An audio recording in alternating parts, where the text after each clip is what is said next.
YouTube. I recorded a video today of riding, but this microphone adapter is no good. So if anybody goes on Amazon and they see a GoPro microphone adapter made by PhotoWelt, steer clear. It does not work with the GoPro Hero 3 Silver. I've since placed an order for the GoPro brand, and pretty soon I'll have some actual moto vlogs, but until then I've got too much wind noise.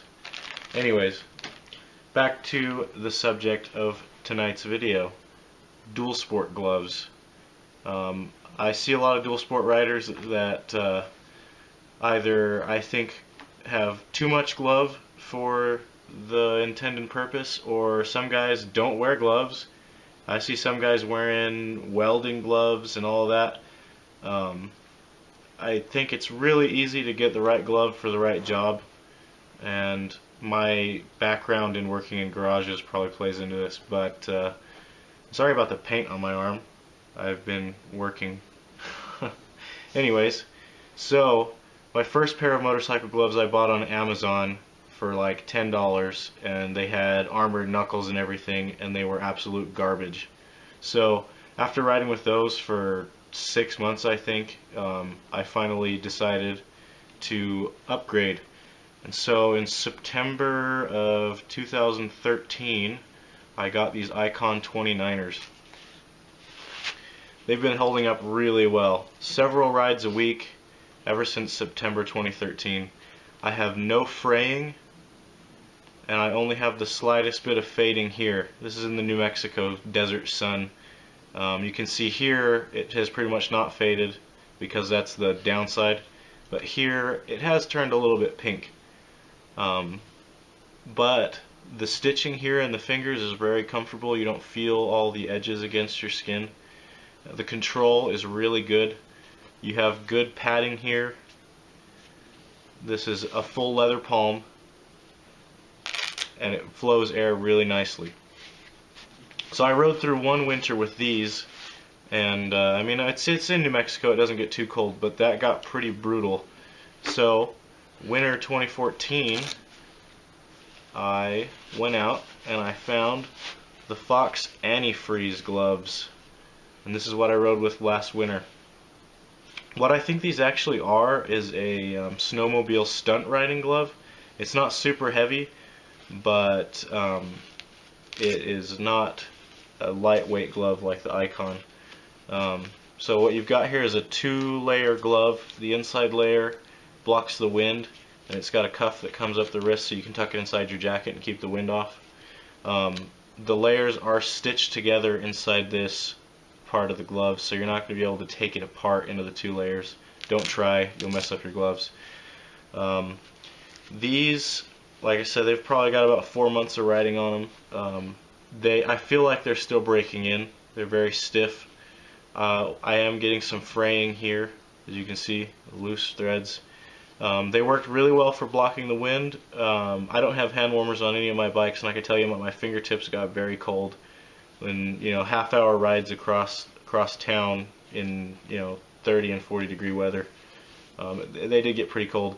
It's got this right here is meant to wipe your nose with, because in the cold weather your nose will start to run, and that's a nice feature. And they do offer enough control. All these gloves are size extra large. The Icon and the Fox Dirt Paws fit me perfectly. The Fox Antifreezes feel pretty tight, and where it feels tight is when I close my fist right across here. It's very tight. These retail for around $60, I think. I found them through an eBay store for $35. The Icon was $35 also, by the way. So doing some more dirt riding. Sometimes this leather palm can be uncomfortable when your hand gets sweaty. So I went out and I bought some of the Fox Dirt Paws. I got these on sale for $10 through Rocky Mountain ATV. I've got about 6 rides on them right now. Super lightweight, no padding here at the top, a little bit of armor for the knuckles. You got good grippy material here on your control fingers, good armor right here. They flow a lot of air, they're not warm in the slightest. It's a suede palm with a little bit of padding in it. That's good for landing in the dirt. Landing in the rocks is probably still going to hurt, and skidding on the street is probably not going to do very well.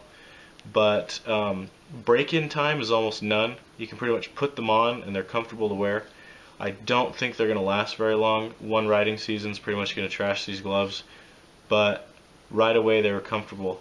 Now, the Icon versus the Fox here in the fingertips, you can see the stitching comes right across the middle, and that's pretty annoying compared to the Alpine, the Icon, that the stitching goes away from the fingertip. These took longer to break in, and I did get some huge calluses right across here in the first several rides. My brother's channel, Enduro Rider NM, he has a video called Russia Canyon, Cloudcroft, New Mexico, and we were riding in hail and rain, and these gloves got absolutely soaked.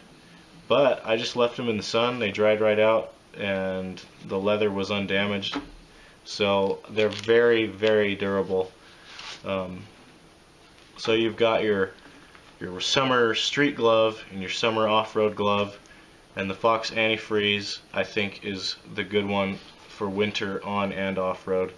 With 2 layers you're going to have plenty of slide protection, and it's going to keep that wind off you.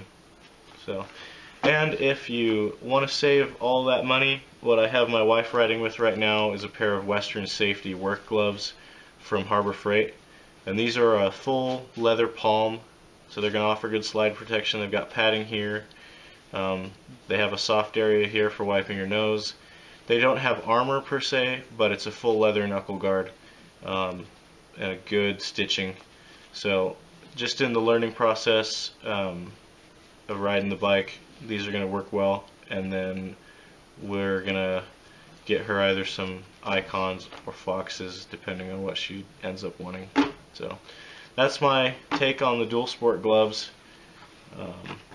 Like I said, once I have my microphone adapter, we're going to have some actual moto vlogs, but we'll do stuff like this in the meantime. So thanks, signing out.